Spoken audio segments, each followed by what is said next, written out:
ณปัจจุบันบนยอดเขาเอเวอเรสต์หรือยอดเขาที่สูงที่สุดในโลกมีขยะที่ถูกทิ้งเป็นจำนวนมากโดยเฉพาะไมโครพลาสติกและอุจจาระเป็นจำนวนมากครับซึ่งมันได้สร้างผลกระทบต่อสิ่งแวดล้อมและสุขภาพของคนในท้องถิ่นเป็นอย่างมาก3 พฤษภาคม 2567 ที่ผ่านมาศาลสูงสุดของเนปาลได้สั่งให้รัฐบาลกำหนดมาตรการในการจัดการขยะและรักษาสิ่งแวดล้อมของภูเขารวมถึงจำนวนนักปีนเขาที่จะขึ้นไปท่องเที่ยวบนยอดเขาเอเวอเรสต์และยอดเขาอื่นๆในช่วงฤดูปีนเขาตั้งแต่เดือนพฤษภาคมหลังจากที่ประชาชนพื้นเมืองกังวลเกี่ยวกับปัญหาขยะและสิ่งแวดล้อมบนเทือกเขาเอเวอเรสต์ที่เกิดขึ้นจากนักท่องเที่ยว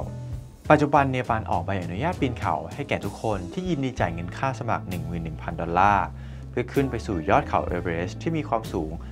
8,850 เมตรเหนือระดับน้ำทะเลในปี 2566 เนปาลได้ออกใบอนุญาตสำหรับนักปีนเขาเอเวอเรสต์ทั้งสิ้น 478 ใบซึ่งเป็นจำนวนที่สูงเป็นประวัติการณ์ในปี 2562 มีผู้คนจำนวนมากขึ้นไปสำรวจบนเอเวอเรสต์จนทำให้เกิดการจราจรติดขัดส่งผลกระทบให้ทีมนักปีนเขาต้องรอหลายชั่วโมงบนยอดเขาอันหนาวเหน็บกลางอุณหภูมิจุดเยือกแข็งเสี่ยงต่อระดับออกซิเจนในร่างกายที่ลดลงซึ่งอาจนำไปสู่การเจ็บป่วยและเหนื่อยล้าได้เหตุการณ์ในครั้งนั้นทำให้มีผู้เสียชีวิตอย่างน้อย 4 รายโดยปกติแล้วนักปีนเขาที่ต้องการจะไปชิดยอดเขาเอเวอเรสต์มักจะใช้เวลาบนภูเขาถึง 2 เดือนรวมถึงหลายสัปดาห์ในการปีนขึ้นเหนือเบสแคมป์แบบค่อยเป็นค่อยไปและกลับลงมาอีกครั้งช่วยให้พวกเขาได้ปรับตัวและเข้ากับระดับความสูงก่อนที่จะปีนขึ้นไปในแคมป์ที่สูงขึ้นแล้วจึงขึ้นสู่ยอดเขาดังนั้นจึงไม่น่าแปลกใจเท่าใดที่2 ข้างทางระหว่างทางเดินไปยังเบสแคมป์คล้ำไปด้วยทุ่งขยะเป็นจำนวนมากมีทั้งกระป๋องก๊าซออกซิเจนขวดพลาสติกบรรจุภัณฑ์เศษอาหารมูลสัตว์และมนุษย์ไปจนถึงศพของนักปีนเขาที่ถูกแช่แข็งจากความหนาวเย็นและจำเป็นที่จะต้องทิ้งร่างอันไร้วิญญาณเอาไว้ที่นี่เนื่องจากการดำเนินการขนย้ายมีความเสี่ยงและมีค่าใช้จ่ายที่สูงซึ่งเส้นทางดังกล่าวแทบจะเป็นเส้นทางเดียวที่ใช้สัญจรขึ้นไปยังเบสแคมป์ได้ไม่เพียงแต่นักท่องเที่ยวที่จะใช้เส้นทางนี้เท่านั้นแต่การขนส่งเสบียงอาหารและอุปกรณ์ต่างๆก็ต้องอาศัยเส้นทางนี้โดยใช้สัตว์เป็นพาหนะเช่นจามรีม้าลาและวัวการศึกษาในปี 2553 ประมาณการว่าการท่องเที่ยวในอุทยานแห่งชาติซาการามาทะก่อให้เกิดขยะมูลฝอย 4.6 ตันต่อวันในช่วงที่มีนักท่องเที่ยวหนาแน่นในเดือนเมษายนถึงพฤษภาคม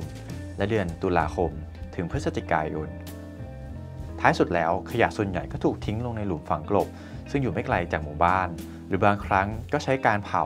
ซึ่งเป็นการเพิ่มอนุภาคและสารเคมีที่เป็นพิษในอากาศขี้เถ้าที่เหลือจะถูกฝังกลบสามารถปนเปื้อนไปในแหล่งน้ำใต้ดินได้มีการพบไมโครพลาสติกในตัวอย่างน้ำและหิมะจากบริเวณเบสแคมป์ซึ่งอาจมาจากเสื้อผ้าปีนเขาเต็นท์เชือกและรองเท้าบูทที่ถูกทิ้งไว้ขณะที่ทางน้ำแข็งคุมบูมีการพบสารเคมีในกลุ่ม PFAS หรือที่เรียกว่าสารเคมีตลอดกาลในระดับสูงที่มาจากวัสดุที่ใช้ทำรองเท้ากันน้ำปีนเขาเต็นท์และเสื้อผ้าสารเหล่านี้อาจจะก่อให้เกิดความเสียหายต่อสุขภาพสำหรับนักปีนเขาชั่วคราวและเป็นภัยคุกคามที่ร้ายแรงกว่าสำหรับผู้ที่อาศัยอยู่ในชุมชนใกล้เคียงที่จำเป็นต้องอาศัยอยู่เกือบตลอดทั้งปีโดยเฉพาะชาวบ้านส่วนใหญ่ทำงานอยู่ในเบสแคมป์นอกจากนี้ยังมีสิ่งปฏิกูลรั่วไหลออกมาจากถังน้ำบำบัดน้ำเสียในที่พักหลายร้อยแห่งที่ตั้งอยู่ทั่วอุทยานแห่งชาติ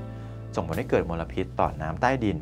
โดยเฉพาะจุดพักแคมป์ที่ 4 จุดพักสุดท้ายที่ก่อนจะพยายามพิชิตยอดเขาเอเวอเรสต์เต็มไปด้วยขยะและอุจจาระแข็งที่ลอยมาตามลมสิ่งปฏิกูลเหล่านี้สามารถแพร่กระจายในอากาศอาจส่งผลให้เกิดการติดเชื้อในลำไส้เล็กและทางเดินหายใจส่วนบนรวมถึงโรคที่เกิดจากน้ำเช่นอหิวาตกโรคและไวรัสตับอักเสบ A ในหมู่นักปีนเขาและคนท้องถิ่น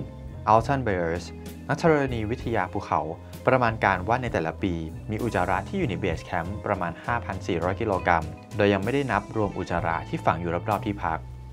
อุทยานแห่งชาติในประเทศที่พัฒนาแล้วควรมีโครงสร้างพื้นฐานในการจัดการขยะการรีไซเคิลและการบำบัดน้ำเสียแต่ที่เบสแคมป์ของเอเวอเรสต์มีเพียงถังเก็บน้ำอยู่ใต้โถส้วมในแต่ละปีขยะของมนุษย์ประมาณ 22,000 กิโลกรัมจะถูกนำไปฝังกลบในบ่อขยะที่อยู่ห่างออกไปไม่มากซึ่งก็ผ่านมาแล้วกว่า 71 ปีนับตั้งแต่เจอร์เอ็ดมันด์ ฮิลลารีและเทนซิง นอร์เกย์นักปีนเขาที่สามารถพิชิตยอดเขาเอเวอเรสต์ได้เป็นครั้งแรก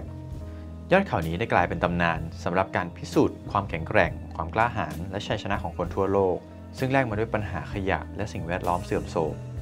ซึ่งถ้าหากการแก้ไขปัญหาขยะบนเอเวอเรสต์สำเร็จก็จะเป็นแนวทางให้แก่พื้นที่ห่างไกลบนยอดเขาอื่นๆทั่วโลกได้ครับผมทำจาก Ideal Group Channel ต้องขอตัวลาไปก่อนไว้พบกันใหม่ในเอพิโซดต่อไปหากชอบอย่าลืมกดไลค์กดแชร์กด Subscribe เพื่อเป็นกำลังใจให้พวกเราด้วยนะครับสวัสดีครับ